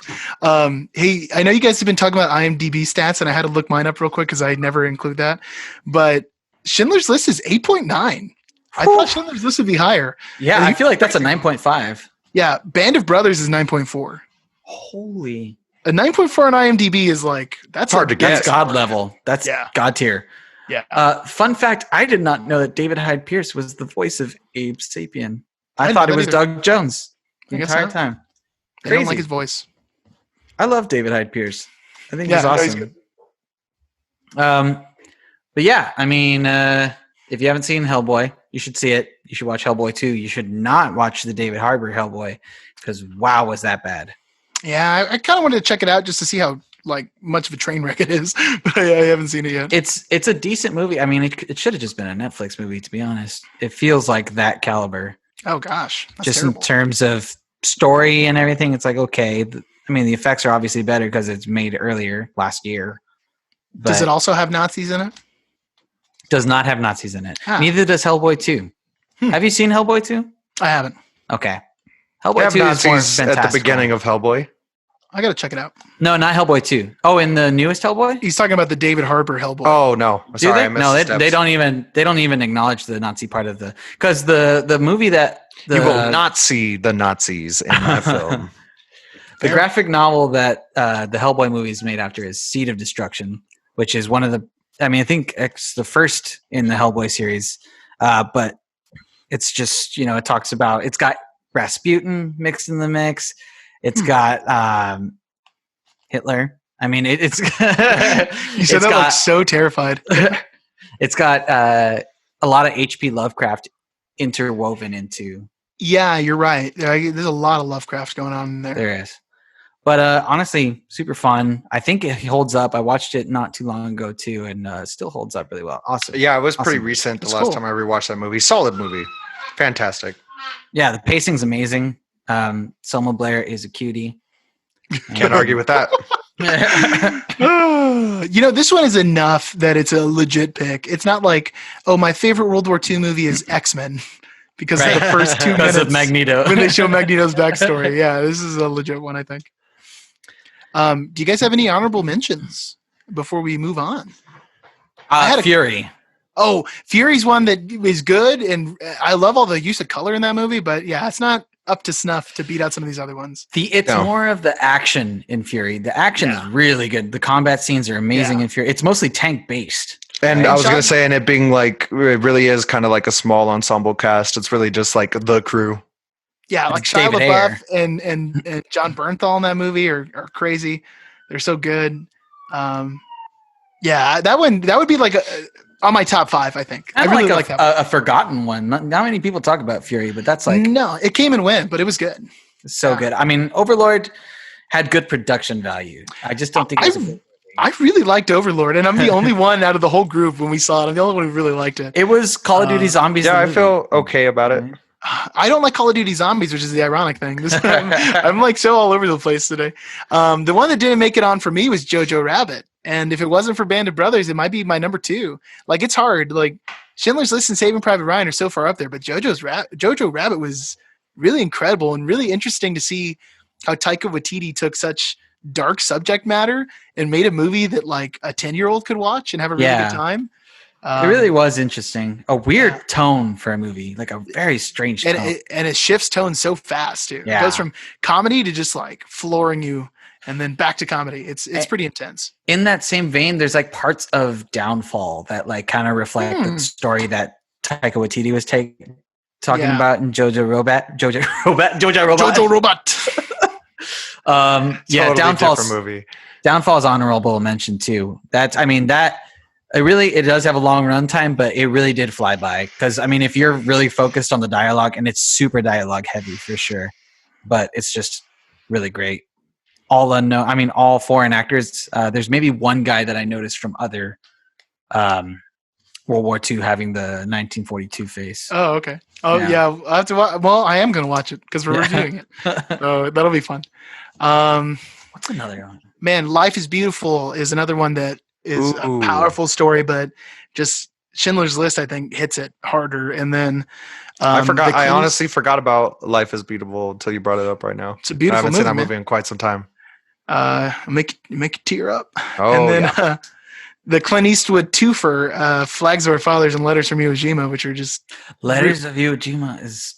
those are really, really good. I was There's another supposed to one. borrow them from you, David, and I left them at your house pre-quarantine. I kind of glad you did because I rewatched them. I can't remember the name of this movie for an honorable mention, but it's. I feel like it's Unbroken, or is it Broken? It's about like the Japanese war side of it. Oh, I don't know. That is remember. Letters from Iwo Jima, but I can't. I think I know. I think it's got that kid that died. Oh my gosh! Are you talking about the guy from Fast and Furious? No, the guy from. Because Paul The guy Walker from is in Star Flags Trek. of Our Fathers. No, the guy from Star Trek. Oh, what's his name? He plays the Russian dude in Star Trek. Yeah, I know, and I can never remember his name. I feel so bad. Either way, I have always stumbled upon that movie. I've never watched it all the way through, but it's just pretty incredible. I need to sit down and watch it. That's interesting. I'll have to figure Look out. it up while I look it up. I'll remember what this guy's name is. Anton Yelkin, and then I'll have to find that movie. Because that guy had, Unbroken? That's the one, but I don't think it is Anton Yelkin. Oh, how funny. Directed by Angelina Jolie. Really? You know what? I remember hearing about this, and I didn't see this movie, and I feel like I should go back. Yeah, it's got Domhnall Gleeson in it, and Garrett Hedlund, who's also got a serious case of 1940s face. Yep, that's this guy. Yeah. And so does Clint Eastwood's son in Overlord, Little Eastwood. Or no, I'm sorry, it's not Clint Eastwood's son. It's Kurt Russell's son in Overlord. Oh, yeah, Josh. No. Anyways, Wyatt Jack Russell. Wyatt Russell. Wyatt, yeah. It is. He did not get his dad's looks. Did Kurt Russell name his kid after Wyatt Earp? He might have. Oh My my boss God. did. Dang, that's crazy. He might have, yeah. That's pretty intense. I just made that connection right now. Well, I think that's it for honorable mentions. There's a ton of them. Those a lot of were movies to watch, some man. quite honorable mentions, guys. Yeah. Oh, real quick honorable mention. Oh, let's get it in. The Ghost of You, My Chemical Romance music video. Wow. Pretty darn good. Yeah, Thank very you for that authentic. very important addition, Danny. 10 out of 10. And what better place to end and move on to our next segment?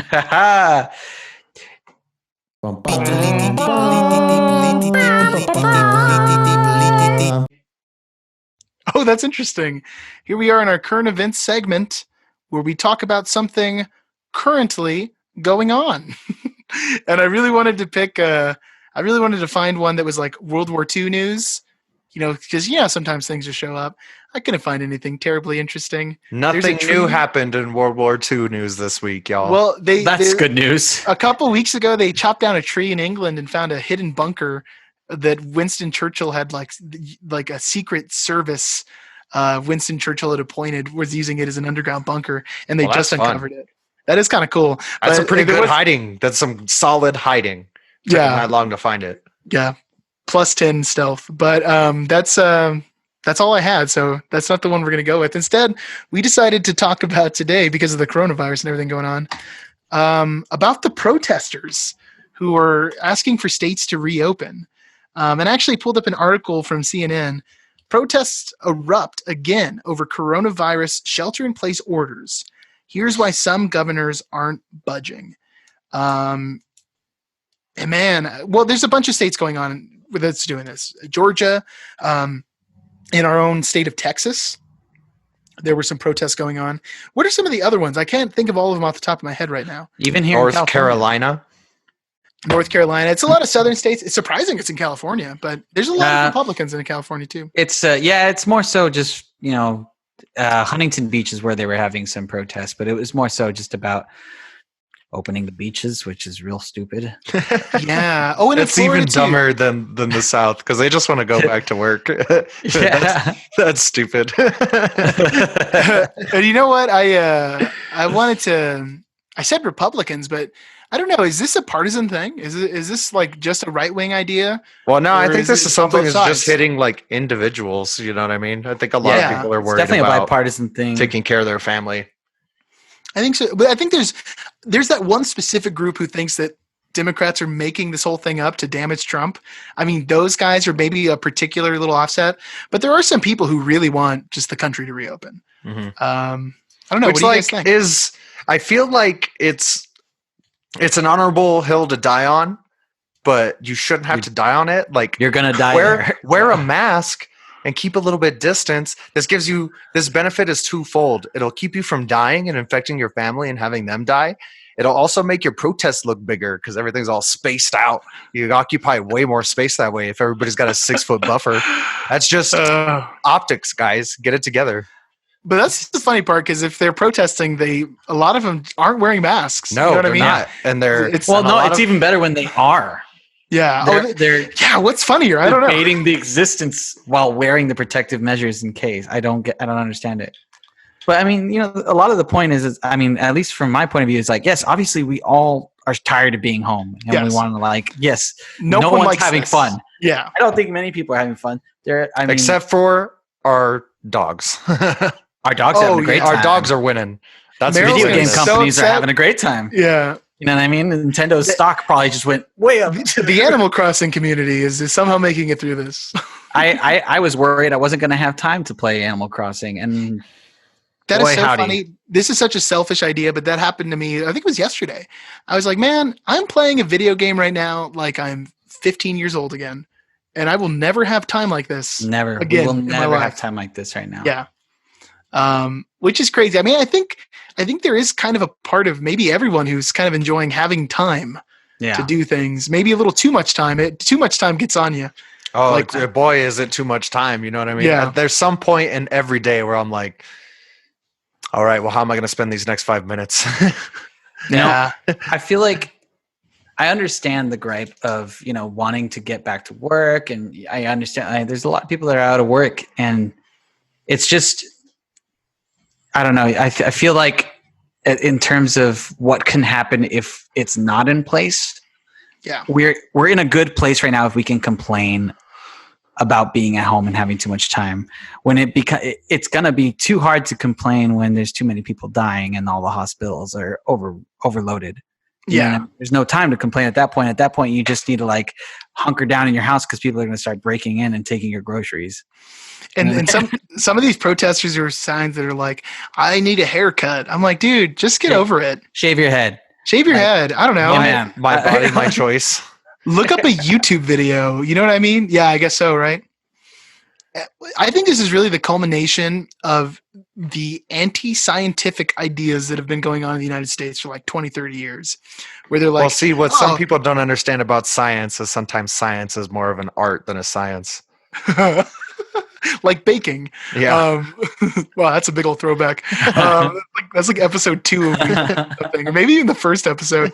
I can't believe I remember that. But anyways, the people who are like, no, I don't believe climate change. Climate change is real. And it's like you're arguing with someone who has a degree who's studying this. If you're someone who also has a degree and has studied it, and you have information that argues with that, then that's a different scenario. But if you're just like, I graduated high school barely, and this is I don't. And I saw this YouTube video about, and they told me it was weather cycles. There's natural cycles. Exactly. On that subject, I was talking to Andrew about this the other day when we were having social distancing hangs where we were 6 feet apart in the backyard, and we were saying, well, what I was saying is it's so evident here, being that there's 40% of the traffic on the road right now, but the sky is clearer, the air tastes fresher, there's less smog, and I can't imagine how much the ozone has repaired itself in the past month. Probably not a lot. I've just been to make sure it doesn't get a big head, I've just been taking aerosol cans outside and just letting it go. Just Aquanet. This is interesting because we're going to learn firsthand what effect lessening carbon output has on the world. Basically, the whole world is shut down for a month. Not completely, but enough that carbon emissions have to be insanely different right now. Just considering China and the United States, I'm curious to see because like there's a bunch of stuff like that. There's like dolphins in Paris, like in the canals, like wildlife's been returning all over the world. But what is it going to be like? Is it going to be measurable? Is just this couple months, is it going to be enough to show people like, hey, this climate change thing we've been talking about and our carbon emissions? Like, look at this data that we have. Hey guys, how weird. Next year's hurricane season was just going to be regular hurricanes, not mega super hurricanes, the strengths of which we've never seen before. Exactly. I feel like I've seen satellite images of China through the shutdown. Oh yeah, before and after images. And this is on Fox News, guys. This is showing up on Fox News. Before and after images show how air pollution levels have dropped around the world amid COVID-19 lockdowns. If I can get the image of this popped up, it's pretty crazy. Oh yeah, okay. Okay, well, let's just imagine this in your minds, those who are listening. There's a lot of red. That's the bad stuff before. And afterwards, there's a map of the world, and there's a lot of no red. Wow. And I like how this is not even like an attempt at a percentage. No. It's like 100% reduction almost. Yeah, I mean, yeah, there's a picture right here of China, essentially, that's yellow and red all over, especially around Wuhan, Beijing area. Oh, okay. Wow. Okay, we stepped it up. Yeah, and yes. That's a lot more specific. Okay, so yeah, it's covered. Okay, of China, it's probably covering like 50% of China. And now there's hardly 10% of the land area is covered. Oh, that's beautiful. This is taken from January 1st through the 20th of 2020. That's the picture with a lot more pollution. With all the bad stuff? Picture, yes, is February 10th through the 25th during the quarantine there. That's amazing, man. There's one more thing I want to toss out here, and it's just an idea. There's a lot of people, especially like people our age, we're like, well, we might get sick, but we probably won't die, which first off isn't totally true. There's like people younger than us who've died. But if you're listening to this podcast still and you've disagreed with this whole conversation up till now, and you're like, I'm going to be fine or whatever, you're having an anti-vaxxers mentality right now. Who have been very quiet lately. Yeah, I've been super quiet lately. And maybe you agree with anti-vaxxing, so that's already another thing we can talk about. But what is that going to be like? The idea of the vaccine isn't just about a vaccine saving you from an improbability of getting a disease. It's about protecting the community as a whole. So when you're over here like, oh, no, I don't need a mask, I'm just going to go do whatever I want. It's like, well, yeah, dude, but you're coming into contact with people who are trying to be safe, and you're endangering all of those people who are taking precautions. Because you've just been all over town without your mask, just licking doorknobs and gas nozzles. I mean, that's what a lot of these protesters don't understand, is that like it's about unconscious transmission, even if you're a non-contagious transmitter. You know what I mean? That's the big problem. You can have it, not show symptoms, and just be giving it to everyone. That's true. But yeah, I mean, and then a lot of it isn't even, I mean, obviously you're more susceptible to it if you're over 60, but it's based off of your respiratory system. Like if you have a compromised immune system, even if you're our age or you're a smoker, I mean, you're just as much as risk as an older person. Yeah, it's terrifying. Terrifying stuff on an episode about the horrors of war. How nicely succinct. How aptly chosen. Well, everyone, shall we turn it on over to our final segment, the peeps and the predicaments? Oh, it's peeps and predicts time, y'all. Let's do it. This is our first peeps and predicts via quarantine, so it's interesting. I'm going to have to just pull all the papers out, which is kind of sad. But first, in case if you want to mail show, them to me, I'll hit them the next podcast. It's going to take us a while. But I'll leave just the predicts outside your door, and then you can just grab that. That seems more efficient. Yeah, it'll probably break in the mail.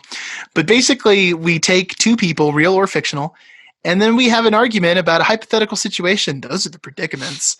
Of course, if you have any suggestions, shoot them over to davidandfrankandbeans@gmail.com or put them in a comment. Leave a iTunes review. Do Facebook DM. Write it on a small piece of paper and attach that paper to a bird's leg and then just let it go and see where it ends up. Right on.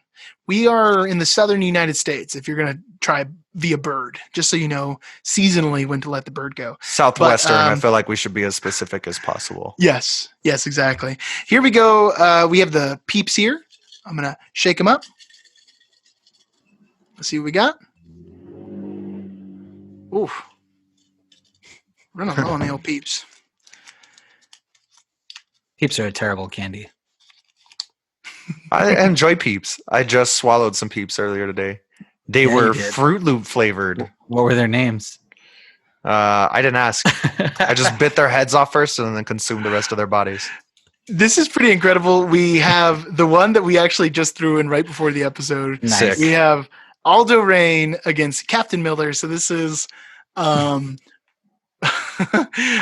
Pitt's character from Inglourious Bastards pitted up against Tom Hanks's character from Saving Private Ryan. Wonderful.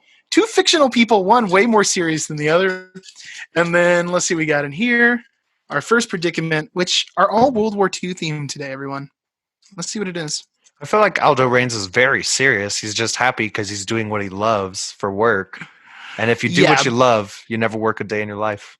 It's hard to hear him speak Italian and call it a totally serious role. Buongiorno. You speak third most Italian. Okay, who is more handy with a flamethrower?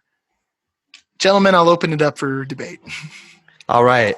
Straight first argument out the gate. Lieutenant Aldo Raines, calm under pressure. Loves killing Nazis. Loves killing Nazis. Tom Hanks has a handshake going on, man. He's not going to be 100% on it with that thing. It's going to have a little bit of shake to it. You know, my most current rewatch of Saving Private Ryan, I've always noticed the handshaking thing, and he always has that PTSD thing going on where all the sound drops out that they use in every video game since that movie was made. Mm-hmm. But I never really picked up on it until this last run through about kind of how just battered he is, Tom Hanks's character. At this point, he's like at the end of his rope. Yeah, this is literally like the last thing that he's going to get accomplished. And he feels it inside already. So, yeah, man, I feel like Aldo Raines the choice. He's the commando guy. I mean, he doesn't seem like he would think twice about picking up a flamethrower and melting Nazis. You know? And from a logistical standpoint, too, Miller is the captain. I don't think he would have the flamethrower. That's another person's job. Of course, Aldo Rain the same thing, but the rules don't seem as stringent in Inglourious Bastards as they do. No, they do not. Kind of weird that Tarantino never went flamethrower in that movie, though. There's no flamethrower in that. Where would you have a chance to use it, you know? He would have Where it written would the just scene naturally for it. been there. Yeah. Yeah, he just would have figured written it the out. scene. That's crazy. Okay, well, this is an easy one so far. Let's do the next one. Who would make the best impromptu trench weapon? Yeah, that's yours. I mean, I also feel like this one's got to go to Aldo. I feel like he's just got the brute, like from the very beginning of the design of him coming up with the idea for the weapon in his head, he would attack that problem with more brutality. One, because he's a more brutal person, and two, the universe he exists in is way more violent. You know what I mean? Yeah. Like Quentin Tarantino's universe is and unrealistic. violent Also. place. Yes. Yeah. And so I feel like if he was caught in like a situation in a trench, he would probably just take off his shoelace and tie it to his knife and have a mace and just like. You know, I can see where you guys are coming from. I'm kind of feeling though. Oops, I moved my computer. I'm kind of feeling though, and this is just by movie logic. In Inglourious Bastards, Aldo Rain only uses maybe a gun, and he uses his knife. You know, famously, not to really fight, but to carve up Nazis. And then if you think about the other characters in the Bastards, they're all using items that are just.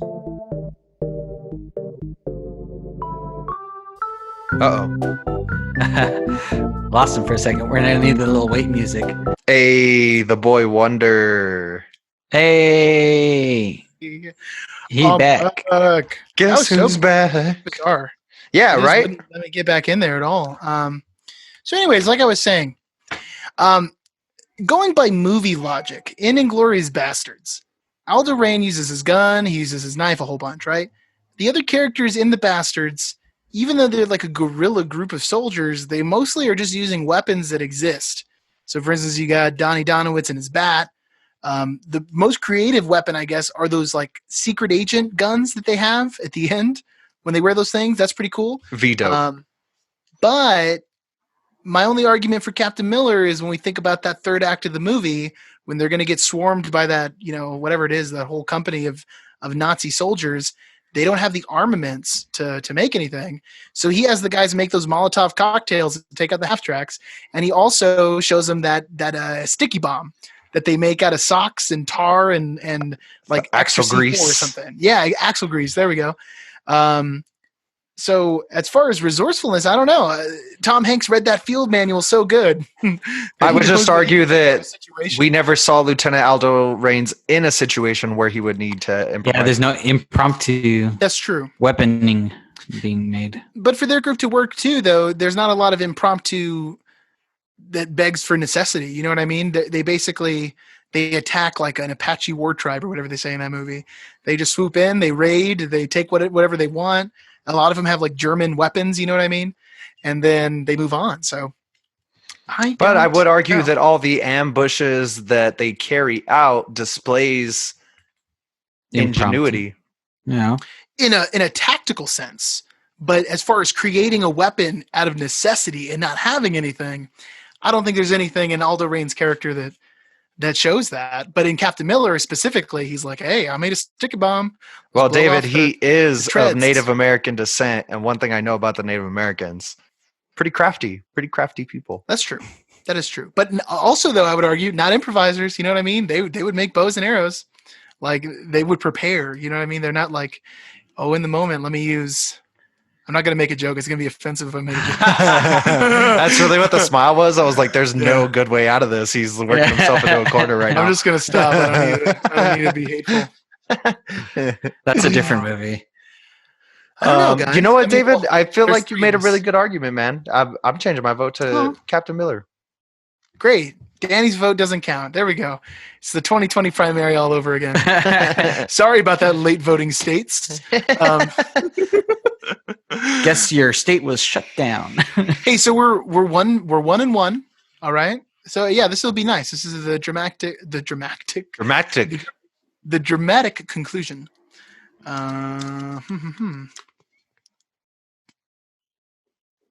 Who couldn't pull off a Nazi uniform? Oh, that's. Well, I mean, guys, I'm just gonna go out there and say it. Brad Pitt's got the better body. he can fill out any uniform, really. Yeah. And also, just like given the characters, it wouldn't be surprising if he was in a Nazi uniform. Yeah, No, I It's mean, some of them very do. likely you'd find him Yeah. in a Nazi uniform. Yeah, he doesn't, but all the other guys do in the movie. So yeah. I mean, they dressed up like Italian, like sympathizers, right? So yeah, well they dress up as an Italian film crew. yeah. Yeah. So we he's- do know for a fact Brad Pitt looks good in black. I have no frame of reference for Tom Hanks. Definitely seen Tom Hanks in a tuxedo, so that's not true. Yeah, and you know what else too? Like, I mean, if we're just going by physical appearance, Tom Hanks doesn't even really look like a soldier, which is kind of what makes that role work in Saving Private Ryan. Because he's a just math man. teacher. He's just a math teacher. But as far as casting for like, you know, you have the 1940s face of like Barry Pepper, but you got to have that kind of like mean looking Nazi face. You know what I mean? And yeah, Brad Pitt could carry it better. Also in Fury, he's kind of got like the Hitler Youth haircut. Yes. So that's another one. Also very true, David. That is a point. Well, shoot, is Tom Hanks, Captain Miller, winning this thing? Yeah, I think he would wear it worse. Okay, so then in this case, we now go against our previous champ, our reigning champ. Is it Mel Gibson? It's Rick Sanchez. It was Oh. a few weeks ago, which would have been even weirder. That would Guys have like been strange. directed World War II movies, but I mean, that anyways, guy does really not like Jews, so I can see that. we got Rick Sanchez against Captain Miller. I can feel the decisiveness in the room already. Who would be the cooler Nazi zombies character? Oh, Rick Sanchez. Without Yeah, doubt. I mean, people Yeah. would definitely download him from the store. It's weird because like I would love to see Captain Miller because it is Nazi zombies, and that would be like if they did a pack that was like famous movie characters. I feel like Aldo Raine would have a way better argument than Captain Miller. Yeah. But Rick is he's just so Like hilarious. not to take Travel anything in away from time Captain and be Miller, but his there. character's Yeah. so straightforward. Like Yeah. he's got like nuances to him, you know what I mean? But it is what it is. He doesn't have nuances like Rick Sanchez. But I mean, Rick Sanchez would probably also have a wicked tool belt that would come True. with the character. You know what I mean? Sick loadout. And you also got to think that Call of Duty is aimed at like 13-year-olds. Yeah, and who exactly. watches Rick and Morty like 13-year-olds? No one else. Hey, it's the smartest show on TV. Okay. Yeah, that's You what all probably the 13. don't get it. Yeah. That's what all the 13-year-olds on Reddit are posting. Yeah. You probably just don't understand the jokes. Is the thing. Yeah, that's probably what it is. It's too highbrow.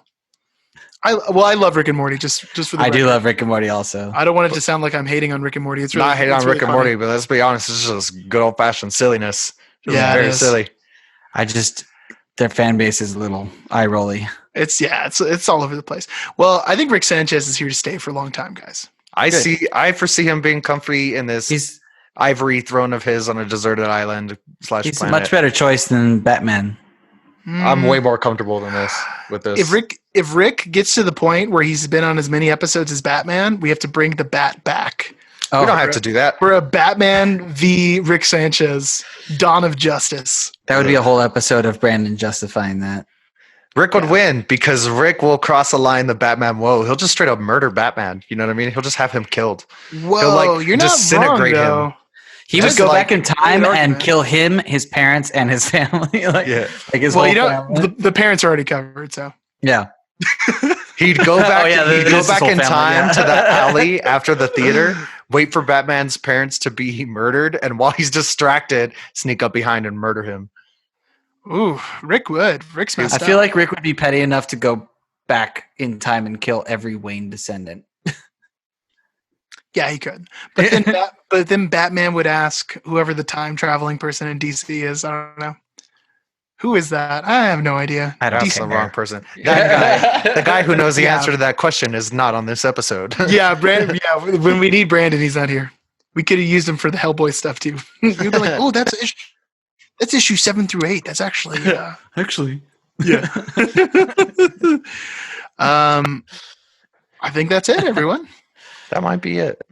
That just might be. Well, If you have any suggestions for peeps or predicts, leave them in the comments below. Shoot us an email at davidandfrankandbeans@gmail.com. Like, share, and subscribe.